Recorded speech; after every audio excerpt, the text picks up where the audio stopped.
Hello, everyone. Welcome back to Growing Up with Godzilla. My name is Donny Winter, and this is my show where I have conversations with Godzilla fans about how they've grown with the character over time. I've been very grateful for everyone who's been interested in being guests, who's been watching it, sharing it around. It really means a lot, mostly because I think that we do have a space here to have these, personal conversations about our own histories with the character in the franchise and our love and how that's evolved over time. So today I have a phenomenal human being who I've been wanting to have a conversation with for a very, very long time. The stars have finally aligned to make it happen, which I am very grateful for. So I would like to introduce the wonderful Jacob Lyngle of Kaiju United. Welcome, my friend. How are you? I'm doing great. Thanks for having me finally be on the show. I've been watching it since early season 1, and I was just like, I gotta be on here and talk to Donny. So it's wonderful that, like you said, the stars have aligned, and so we can finally sit down and talk to each other. Right. I've been excited about this because we knew each other prior to G-Fest last year, but we did get to meet briefly at G-Fest. It wasn't like we were both very busy. We had like all of our stuff to do, and I don't think we really got a chance to sit down and have like a full-on wholesome conversation, which, in future conventions we will correct that. Yeah, that needs to be fixed. I know. Well, this episode of the show will definitely be part in fixing that. So I always like to begin, of course, by talking a little bit about people's outlets.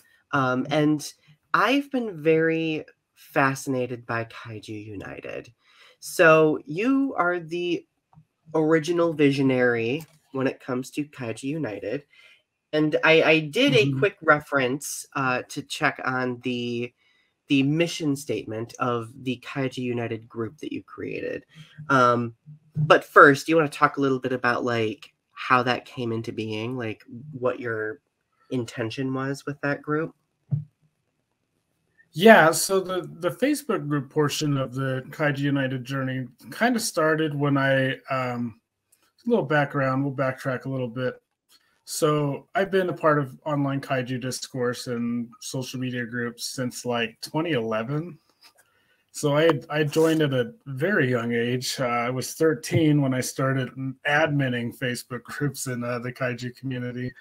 Perhaps a little too young, but I just kind of saw that people were kind of mean to each other in these groups that proclaimed be nice to each other, be positive. But they were just so mean, especially like, the instance that birthed Kaiju United was a lot of homophobic stuff I was seeing, quite frankly.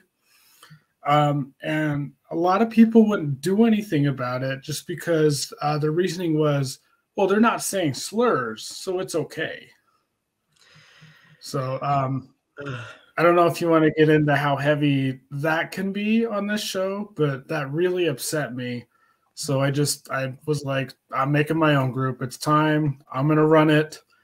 It's going to be my rules. If you don't like it, get the fuck out. I'm glad that you mentioned that because I think that one of the situations that that invited me to Kaiju United was me dealing with some homophobia in the fandom. So probably about 3 or 4 years ago, I had a video go viral, quote unquote, in the fandom itself called Growing Up a Gay Godzilla Fan. And it was warmly received by a lot of people, but like the homophobic layer of the fandom reacted very negatively to the video. It went as far as like I was receiving death threats from Godzilla. Oh my God. It was very intense. And I think I remember you either reached out to me or someone else had invited me to Kaiju United, be like, hey, this is a group that's like inclusive, that wants to encourage like diversity, etc. And I was just like, this is amazing. Like the fandom needs spaces like this. And that makes me absolutely happy. I do want to read like the mission statement because I think that the group's mission statement that you wrote is absolutely stunning. It says, Kaiju United wishes to unite fans of kaiju, tokusatsu, and movie monster media from all walks of life to share our love of the craft. We are an all-inclusive group that celebrates diversity. Any and all hate speech will result in an insta-ban. I absolutely love that last part where you're just like, nope. Like you were saying, you're like, nope. Not even just like hate speech. I've just noticed that people are just mean to each other. Like, oh my God, you like Rebirth of Mothra too? That movie sucks. You're just an idiot, you know? Even just stuff like that. But I will say that the instigating moment, the birth Kaiju United, was the homophobia that we expressed just a minute ago. And I think my first exposure to your content was actually that viral video. I think that's when I was like, hey, I should probably get to know this guy. He's well-spoken, and he's calling the bullshit out. Like, and I was at a point in 2020 where I was just tired of the negativity. Just people like whining about the movies or just being hateful to everyone else. I just got sick of it. It was just like, I'm going to make this group. You can be in it if you were nice. And if you're not nice, you're gone. I'm not going to. And it was, at first, it was like, there's no second chances. I'm like, you say hate speech, get out of here. It was like a bouncer. So getting to cultivate that community, especially during the pandemic era, where a lot of us were inside, or some of us were, what was the word they used? Essential workers. I'm still am at Target, but I'm a Target team leader. So we were essential workers. So dealing with this negativity and discourse in the fandom was really, really nice to cultivate a really small but select amount of people to be in this private group and just keep it all positive. I mean, I've only banned like 2 people in the 3 years that we've had Kaiju United exist as a Facebook entity. That's really impressive. That's really impressive. Well, I'm glad that you have made this community, because the truth is a lot of kaiju fans, Godzilla fans notably, are very uncomfortable when there is any conversation of diversity and inclusion, unfortunately. And I know, like, even in an educational context, like within like the broad interpretive lens of Godzilla films, I've had my fair share of conversations where people have been like, keep that out of Godzilla. Godzilla has nothing to do with that. And I'm just like, I'm not saying that Godzilla does have anything to do with it. I'm saying that as an LGBTQ plus person, Godzilla has helped me grow by showing me that, I can stand up to things that may be, different examples of adversity, right? And I think that that's important. Likewise, like I've seen racism in the Godzilla fandom. I've seen a lot of like sexism and misogyny in the Godzilla fandom as well. And I've had many friends have conversations about that in recent years too. So I think that there is room for space to have those conversations, and for people to be uncomfortable about that. I would encourage them to ask themselves where that discomfort comes from, right? And the truth is, we all have conditioning that we're unlearning. We have all sorts of things that we have to unpack as we get older, right? So I don't think there's any shame in that. And people react negatively when they feel, shame. So now, Kaiju United has grown considerably. Considerably. Do you want to talk a little bit about that? Oh, man. Yeah, the past year, like once, I'm going to be honest with you. Like, the reason I kind of wanted to branch out Kaiju United was that I kind of think Facebook's on the path of MySpace. And that's just my opinion. I just think it's bigger than MySpace has ever been. But as a tool for social media, I find that a lot of people I've spoken with are just really disillusioned with the idea of Facebook. And I think that if we were to keep the Kaiju United thing going, how would we do that in a way that we don't lose everything if one day Facebook becomes MySpace? you know. Right. So I was like, I tried a subreddit, and I'm not really active on Reddit, so I didn't really know how it works. We have like different Instagram, or different social medias, or Instagram, Twitter, and that we played with. But finally, we were like, why don't we just do a website?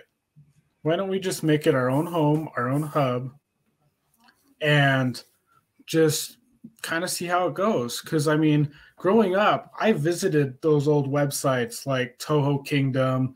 I think one was Monster Zero forums or something like that. Bari's Temple of Godzilla is an old favorite. I mean, I was very conscious of the online presence of Godzilla, and that's kind of what got me into Godzilla.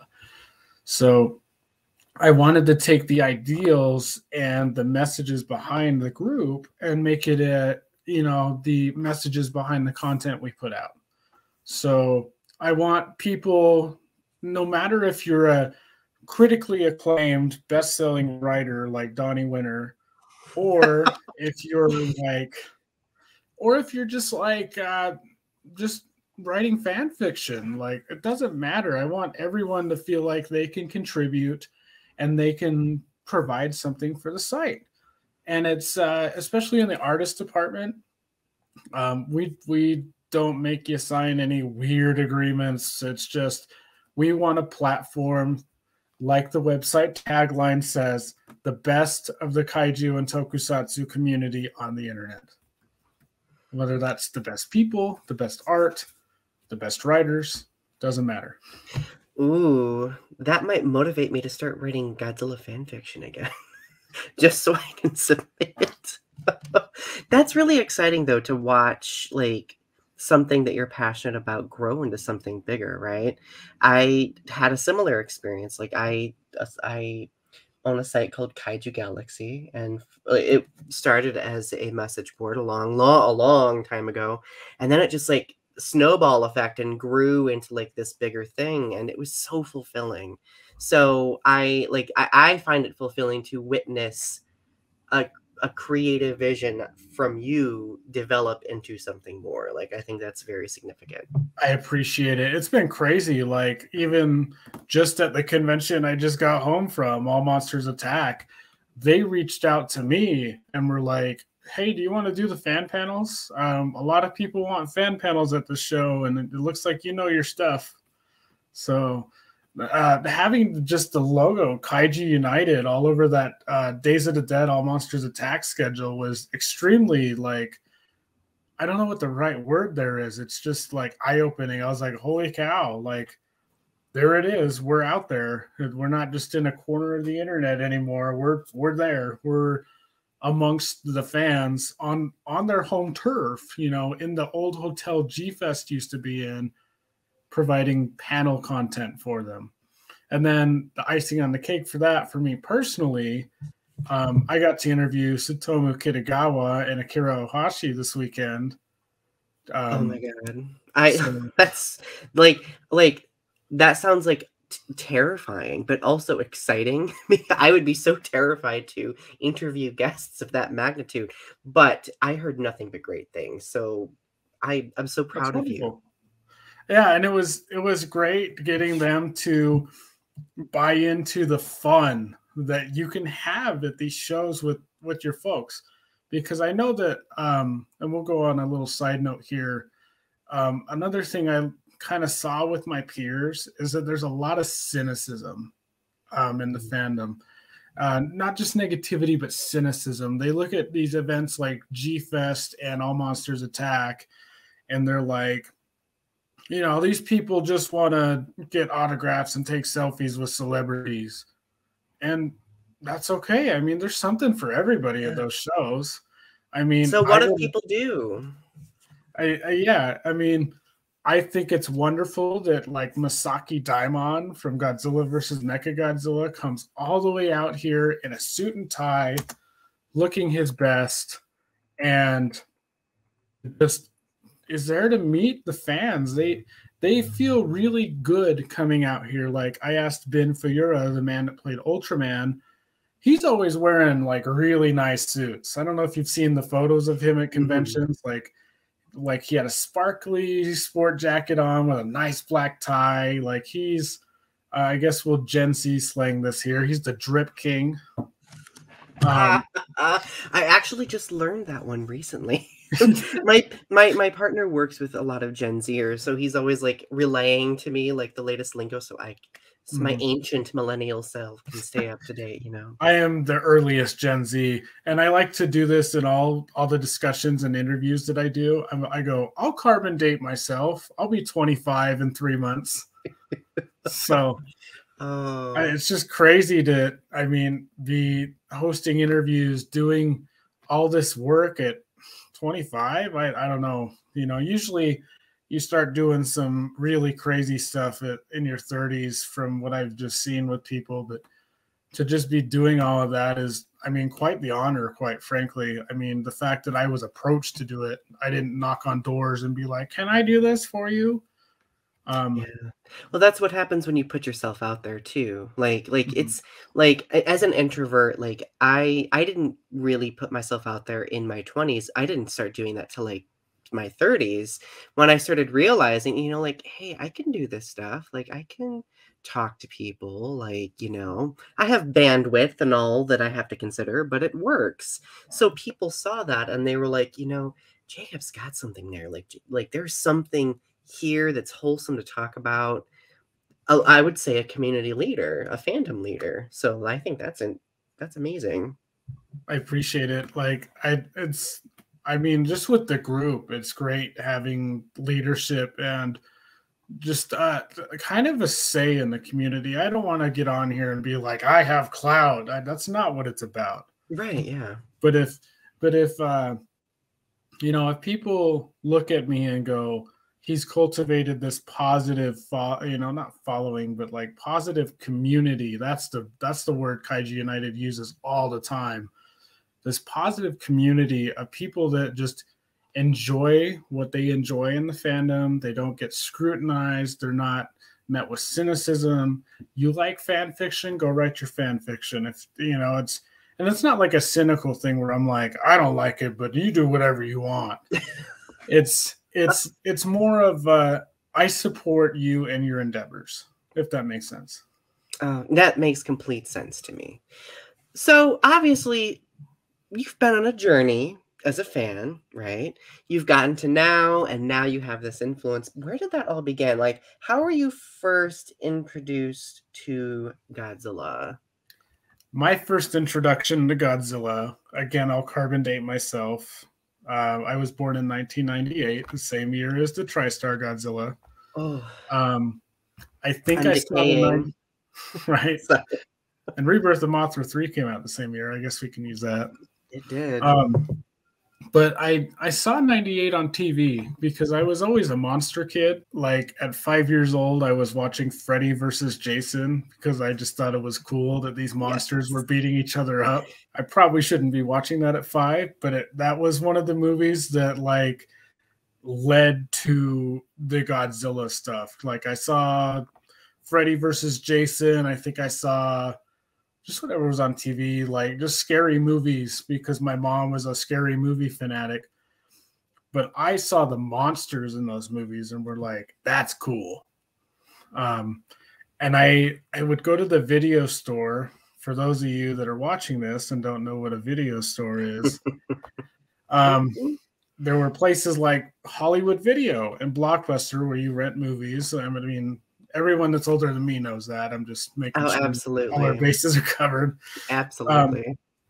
And I had watched Godzilla, the 98 one, and thought it was pretty cool. I thought the little baby Godzillas were like sick because they were like velociraptors from Jurassic Park. And I saw that there was a whole pantheon of Godzilla at the video store that I had never seen. I was like, holy cow, there's more. So I picked one out, and I think it was Godzilla versus Gigan because it had this dope 3-headed monster on there and this spiky like ankylosaurus. And I was like, that looks cool. I'm going to get it. And I think it was around 05 when Sony was putting out all those 50th anniversary DVDs. Yep. So it was like Gigan. It was Final Wars was another one. Just all those 50th anniversary releases, I would just rent, take home, watch, rent, take home, watch, and it hooked me. I will say that it kind of fizzled out a little bit once I started hitting like, I don't know, mid elementary school. I was just kind of like, all right, cool. I had my dinosaur phase as a kid. But then, like in middle school, I started going back to these websites like Toho Kingdom and stuff, kind of revisiting the nostalgia, all like dinosaur, Godzilla, monster stuff. And I was like, okay, this Gamera trilogy looks really cool. And it just got put out on Blu ray. I'm going to check it out. Well, that was probably it was like dumping gasoline on the tire fire because it's never been the same since. It just reignited that flame. And here we are now. I'm going to all these conventions. I'm running groups. I am a lot of people know me for Godzilla, like at work and stuff that aren't even in the fandom. It's just like become a core pillar of my identity. I'm obsessed with this. So when you were on those older websites, were you like in the forums, like as a member or anything, or did you just browse the sites? I was a lurker because when I was first going to Bari's Temple, I was like 5. I was just clicking on the cool pictures of the kaiju and the sound bites and stuff. I had a Toho Kingdom forums account when I was in middle school when the flame got reignited. I just never really used it. I've always kind of been a lurker. Mm-hmm. That kind of changed when I became admins of these groups and I had to actually present myself. But for a long time, I was like you and just a little introverted and just kind of lurking around, like getting information that these guys are talking about. But and it just kind of changed. So just for fun. So like as you got older, like of course, you mentioned you created an account on certain sites and stuff like that. I'm always obsessed to know what like people's usernames were. Like what fun username did you pick? So back in the day, I did YouTube videos when I was a kid. Yes. I guess I'll throw my username out there because I get a lot of flack from my friends for it because it's just one of those like Yahoo email usernames from back in the day. So I was always like, it was either Baragon in the name or Sharky Dude 990 was always my screen name on Xbox and just sites because I love that. I really love sharks. I think sharks and marine life conservation is the second pillar next to Godzilla. But yeah, Sharky Dude 990. I mean, my friends were like, "You're 25 now. You can't be Sharky Dude. Why don't you change it to Sharky Man?" I still use some of my old usernames. So my most common username was Eternal Mothra with a dash in it. Because Eternal Mothra used to be like my favorite version of Mothra. However, I do remember there were a couple of places where my username was like Mega Moth 47. Mega Moth. Mega Moth 47. I had a little stint when I was first going to G Fest and stuff. I had a channel named Jacob's Kaiju. I don't know if anyone remembers that. Hopefully that not. Sounds kind of familiar to me. So I used to be Jacob's Kaiju, just JCOBS Kaiju. And from like 2011 to 2013, I would just kind of sporadically post kaiju videos. I miss making kaiju videos a long time ago. Oh, I feel like that's something a lot of Godzilla, like creative Godzilla fans bond over is like those early days where we would just like create everything, like videos, fanfics, fan art, so many. I went back and I read one of my like really early fanfics. Terrible, by the way, like really, really bad. But it was so entertaining. Like I was just like, what was that I was in? Wrong with me? Let's unpack my psychology by reading this Godzilla fanfic. It was wild. It was wild. Were you, I know you like Evanescence. Were you listening to Evanescence when you wrote it? Oh, absolutely. You're psychic, I swear, or very good at deduction. No, yes, like I like for each fanfic, I would like make a soundtrack for the fanfic. And I would sometimes like share the soundtrack online as well. It was really obnoxious. And I'd be like, listen to this. It's an extension of my soul, like this fanfic. Like it was. It's amazing what these movies will like inspire in people, like how they make them feel. And when I was talking to Graham Skipper for the website, who wrote Godzilla, the official guide to the King of the Monsters book, he was saying that his favorite part of Godzilla was that how it was just malleable. It just showed the malleability and reach that art can do. Like Godzilla can be anything you want it to be, quite frankly. You know, even just his journey in the films as a character, from, you know, nuclear holocaust metaphor to dad to environmental protector to bad guy to possessed by ghosts, just whatever you need him to be, Godzilla's the perfect avatar to convey those messages and feelings. Absolutely, absolutely. So as you've grown as a Godzilla fan, like which films would you say have kind of cemented themselves as favorites and why? Again, I'm 24. When I was a kid, it was Gigan and Final Wars and the cool stuff. But like as I entered my early 20s, I rewatched the series again, and I kind of do every time there's a new MonsterVerse film. It always changes. So like right now, I would say Godzilla vs. Gigan is the nostalgic classic. Always going to be up there. Can't go wrong with that one. I really, really, really like the Millennium series. I mean, that was the series that came out when I was a kid. I think Godzilla against Mechagodzilla is brilliant. It's really great, really well written, and it has a lot of complex emotions in it.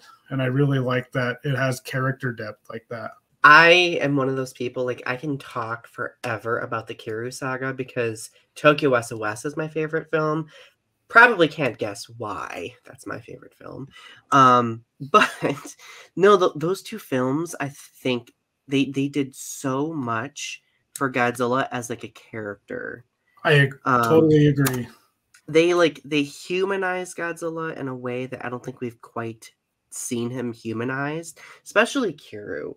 And then, of course, like in Tokyo s.o.s., we see Mothra have far more sophistication. She is a character that asserts herself. It's like, hey, if you do this, I'm going to wage war. I'm going to come after you if you don't put those bones in the ocean. Right. But to help you from making that decision, I will fight for you and die. You know, so very considerable depth. So like, no, I'm glad that you selected Godzilla against Mechagodzilla because it is a phenomenal film. It's dead even with me. Like tomorrow, I could put Tokyo s.o.s. above it. One of my first images as a Godzilla fan is me on Christmas 2005 holding the Tokyo S DVD and being like ecstatic that I have it because I just wanted to see it because I remember seeing it in all the commercials that ran before playing the DVDs.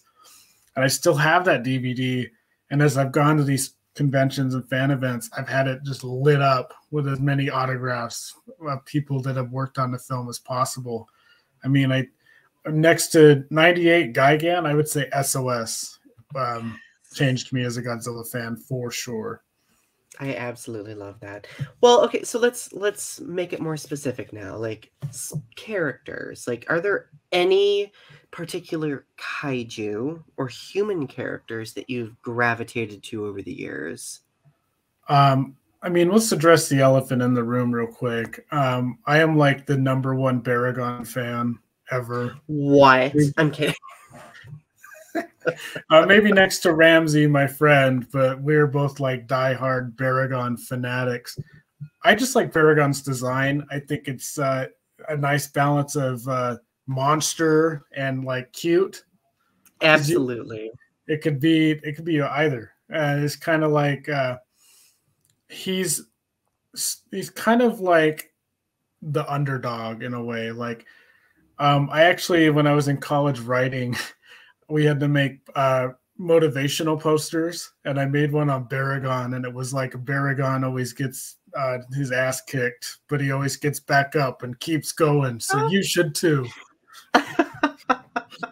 I had I been your teacher, you would have gotten an A plus. That is amazing. I got an A on it. Like she got a kick out of it, even though my professor had no idea what I was talking about. But it was motivational. I bet you your professor looked up that character though. Like they I hope had to, you know, for yeah, they're like, context. what? But human characters, I tend to go, and I'm really bad with human character names, but I really like the fun ones. I want to have fun with some of the human characters if they're not going to do a deep story. So, like the Seradian agent from Godzilla versus Biollante, always a favorite. Right. A lot of people say I look like him, which is really fun. He's just fun. Like, you know, for someone to go, son of a bitch, it's that Seradian agent again. Like, that's perfect. He just has that presence you have fun with. Mr. Taco from King Kong vs. Godzilla with his energy and like wanting to be a sleazy businessman. It's just too much fun. The mustache and the glasses. Oh, so dramatic. So dramatic. Anything Mr. Takarada's in, Akira Takarada, he is one of my heroes. And we can get into that later because as an adult fan, meeting him is kind of what really influenced me with the modern kaiju scene. But like his characters always have charisma. They're always like, you want to be him. He's the man, you know. And I don't mean that in like a toxic masculinity way. I mean in a positive way. He's always charming. He's always charismatic. He's funny. Everyone likes him. And I like that. It's something to look towards as a positive role model. Like I don't want people to go, oh, he was like this Playboy guy that got all the chicks. I mean, maybe, yeah, he was quite the looker, but I want to look at that.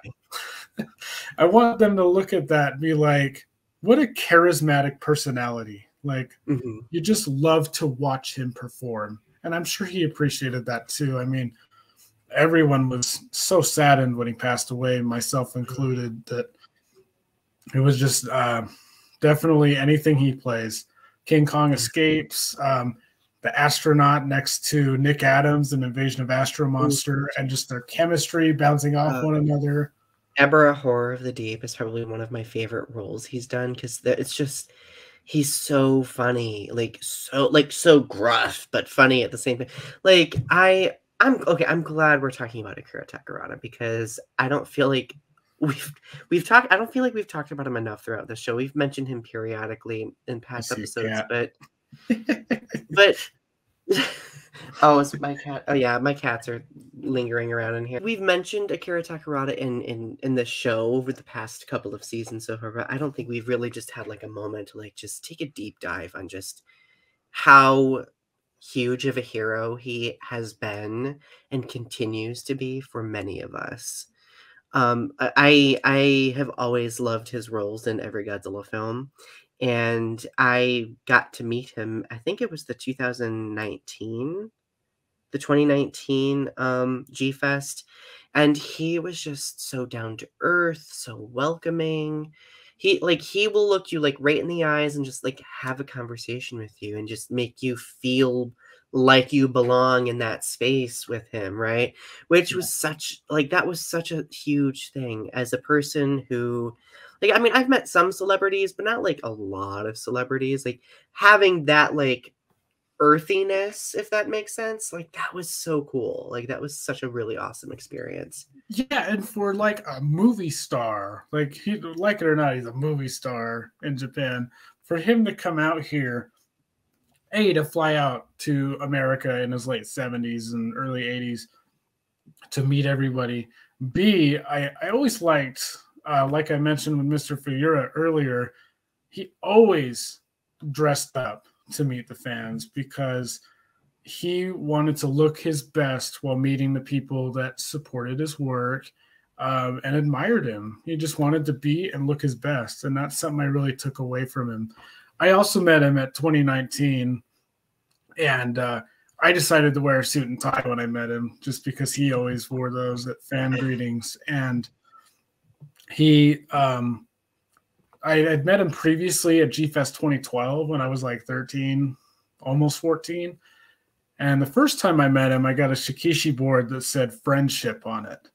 And that was like the game changer for me as a teenager. I was like, oh my goodness.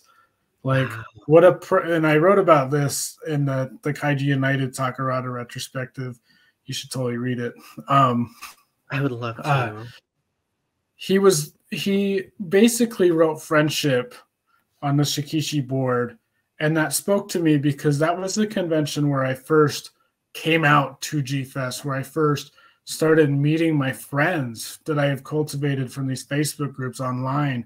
That was the first time we were all together. So for him to write Shikishi or friendship on the Shikishi board right at the end of that convention was like, I was like, how did he know? It's just like the weird universe stuff that happens with that. And then when I met him in 2019, Maki and Tetsuya, his son and his wife, were with him, and I got another one done. And this one said Hisho, which means leap. And then he told Maki what he was trying to say to me, and they basically were like, Akira wants to say that you're a young man, and your era is just beginning, just like the Reiwa era of Japan had just begun. So he wanted me to leap forward into my new era as a young man, kind of finding his way in the world. And that like made me cry. Like I was like, oh my God. Wow. That's really, like, that gave me goosebumps. That's really, really powerful. It was, yeah. And I mean, I'm sure I could like tell the story better. It was kind of a TLDR, but that moment right there where I kind of reflected back on it, like, yeah, I'm kind of into my new era. I'm in my mid-20s. A lot of things are changing, but I looked back at some of the stuff I knew about Takarada's life. Like he grew up in Soviet-occupied Korea, I believe. And during his panel at G-Fest 19, he was talking about how he got shot by a Soviet soldier when he was a young kid. And it just fueled his complete distaste in war and violence and maliciousness. And so he just wanted to try and bring a message of peace everywhere he goes. And that's kind of the kind of defining trait where I was like, I've always wanted to be Takarada. I've always wanted to be charismatic, well-liked, and funny. But that is where I was like, that's what we want to do with Kaiju United. We want to just bring peace to this fandom that can be really cynical and really vicious and mean to each other. Let's just, look at the guy that you admire in these films and listen to what he has to say. Peace on earth, man. Wow. No, like that's so, like, I think that you articulated that like perfectly, 100%. And it's just amazing to see that Takarada was able to convey that small little morsel to you that lingered in your life, right? And has allowed so many other things to blossom for you. And to know like his history and to know like that he was also passionate about this franchise, right? Because I mean, the franchise itself like creates that, narrative of, like what's better, peace or war, like let's make that, let's do what's best for humanity kind of thing. Like, I think that is, to me, feels like a full circle moment. I don't know if that feels that way to you, but if I were in your place, it would definitely feel like a full circle moment to me. It did. It felt very full circle. Not only was it my reunion with Mr. Takarada, but everything about the movies and the fandom came right back. It was like, okay, like they're bringing the message from the movies. He's telling me the message that he got out of life, quite frankly. And for him to say that your era is just beginning. I mean, when I met him, he was 84, 85, maybe. Mm-hmm. I got a long way to 85, but I think the lesson I took from him was I need to enter this. I mean, I'll be 25 in July. To just take that and do what I will in this new era. And it's really great timing that Kaiju United kind of began this new era. Mm-hmm. That is interesting. That is interesting. So, how else has Godzilla shaped you into the person you are today? That's a loaded one. I would say that, like, on a basic level, like I have said, I've always been a monster kid. I've always liked scary stuff. I've always liked that monsters can be fun and just like killer, vicious animals that, you know, just kill everybody. Monsters can be deeply misunderstood creatures that aren't trying to do anything wrong, but just end up in the wrong place, like King Kong, or a lot of like dinosaur movies are just, they're just animals, you know. But I think on a fundamental basis, I'm more of a cinema person. I really like world cinema. I love art film.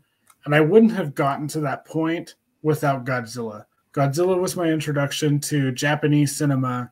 And I went from Godzilla to Kurosawa, you know, the big boy Japanese director, and Seven Samurai and all that fun stuff.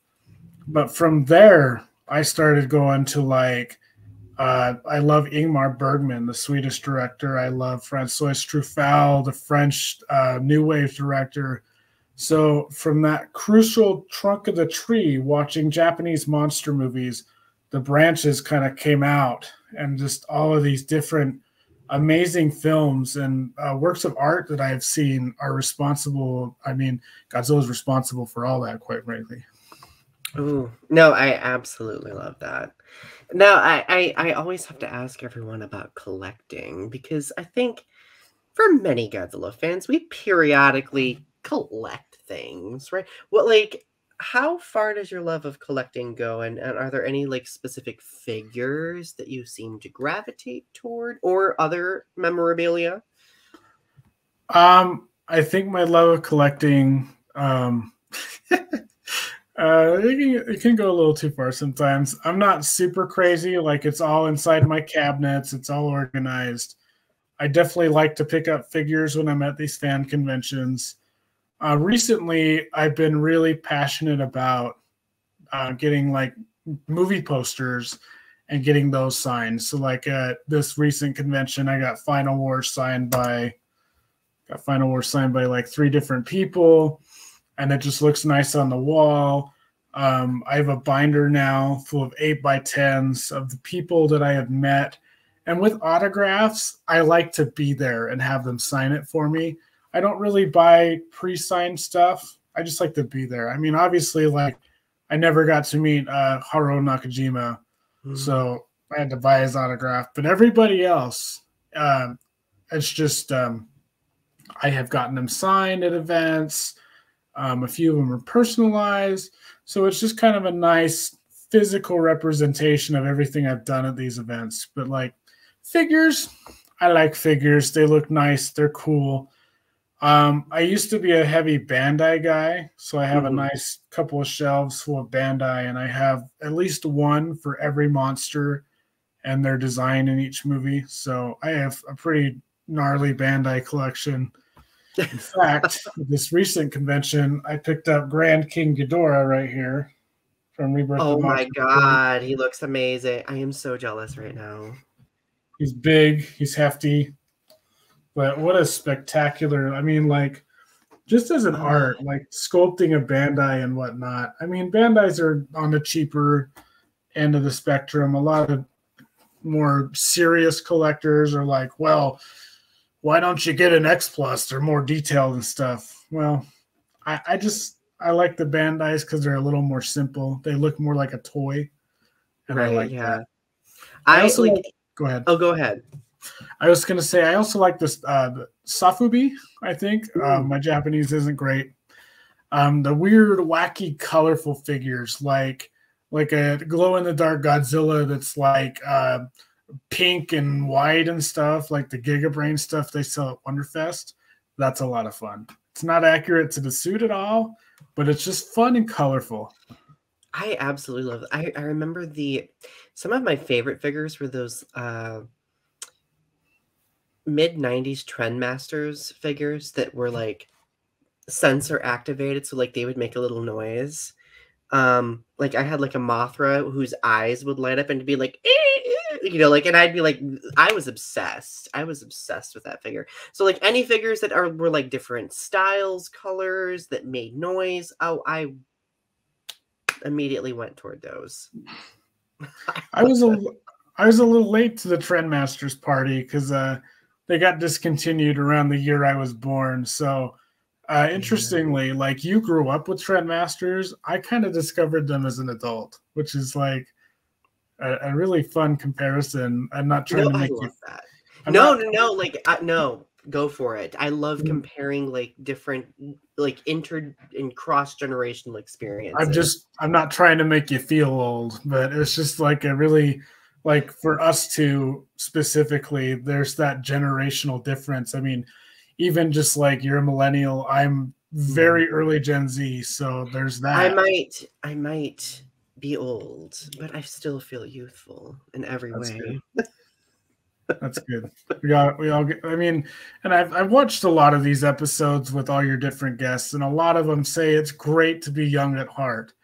And I think that's kind of what this collecting exemplifies. Like, I have adult money now, and I'm going to buy this dope figure because I can. You know, I'm not going to lie. I've kind of thought about going back and getting all the Trendmasters figures that, I mean, they're asininely expensive now, but like going back and getting the ones that I either broke due to too much playing or, you know, but we'll see what happens. That might be on my horizon. I foresee that in my future. Now, I have a big question for you. Being that, you know, I feel like both you and I are pretty passionate about community building, right? So do you have any advice for Godzilla fans who might be new to the franchise, or any advice to aspiring writers, collectors, artists, etc.? We'll start with people that are new to the movies.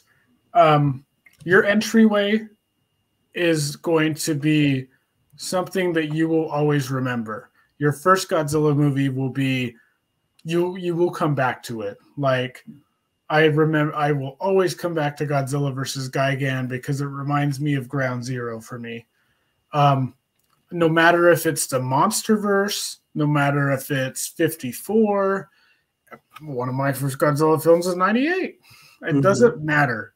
Like, your entry point may not always be your favorite. It doesn't matter. But I just want people to remember, where they came from, and just kind of ground zero for them, because I use that tree analogy for the cinema for me. That tree is going to be for you as a Godzilla fan. And it doesn't matter what films are your favorite or what you like. And I've said this in the group. I've said this on everything I appear on. You're a fan. It doesn't matter. A fan's a fan. Like, I know that modern community and fandom has gotten a little cynical with Star Wars. Oh, you like The Last Jedi. Like, how dare you? It doesn't matter. Like, as long as they're having a good time, they're still supporting the product. And I think a lot of older fans, coming from a Gen Z perspective, they need to reach their arm out and help, extend an arm for the next generation of fans. Because if you don't and you keep gatekeeping it, the fandom's going to die. There's nobody to pass it on to. If I could give you a standing ovation right now, I totally would. So for the younger fans that are new, remember where you came from. Remember your starting point, because it's going to be great, because you'll get to be on Donny's show and be like, my first Godzilla film was Godzilla King of the Monsters 2019. We're going to get that. There's a lot of new people that came in from the Monsterverse, and that's totally rad. For the older people, I want to say also, remember where you came from, but a little more. Ooh, I love that. That is, ooh. I think that's something that we all need to do. Like we all are bound together by our love of this franchise, by this character. And the fact that we all have such diverse backgrounds and histories, like those should be celebrated because this one thing, despite all of those different things, brought us together. And Absolutely. we like not only should we celebrate our love for this character and the franchise, but also everything that we've been through to get us to this point in this community, right? So this has been such a fun conversation. Might you be back again in the future for a potential season 3 episode? I was gonna be like, we might need to do a part 2 because I think there's way more that we need to talk about. But I just kind of did the basics. Absolutely.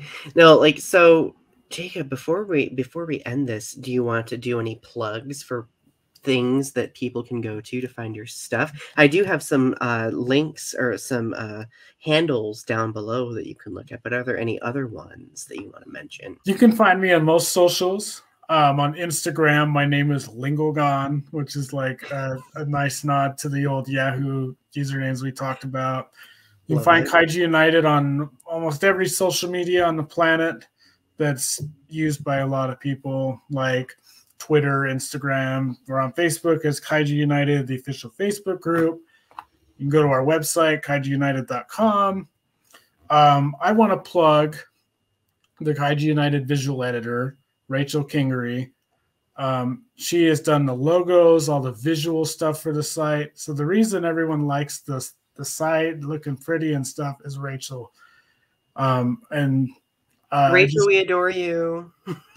I'm really proud of the work she has done on the site, and the logo, as awesome as it is, the logo's all over these convention flyers now. It's her logo. She made it. But also, she is now freelance as Gigantuan Designs. So if you like all the cool visual stuff that we bring with Kaiju United, there's a good plug for you. Wow, that's awesome. And see, the fun thing, the fun thing about this type of thing is that when we can community build, we can also uplift other people too who have such amazing, amazing talents. So that's phenomenal. That's phenomenal. So I think to end on some parting words, I say, fellow kaiju fans, let's, to quote Akira Takarada, leap into the new era that I think that we are entering, and do so together and enjoy it together and find community in each other. So my friends, don't forget, Growing Up With Godzilla premieres on the first and third Sunday of every month at 4 p.m. Thank you, Jacob, again for joining us. Thank you, guys. As always, like I see wonderful things in the future for Kaiju United, and I'm excited to see the new ways that it's going to continue growing. So I appreciate it. We'll be back for another one. Just give me the time and day, and I'll be back on Growing Up With Godzilla. Oh, you've committed to it now. You've committed. Anyway, keep standing tall, fellow Godzilla fans, and have a good rest of your day. See you guys. Bye.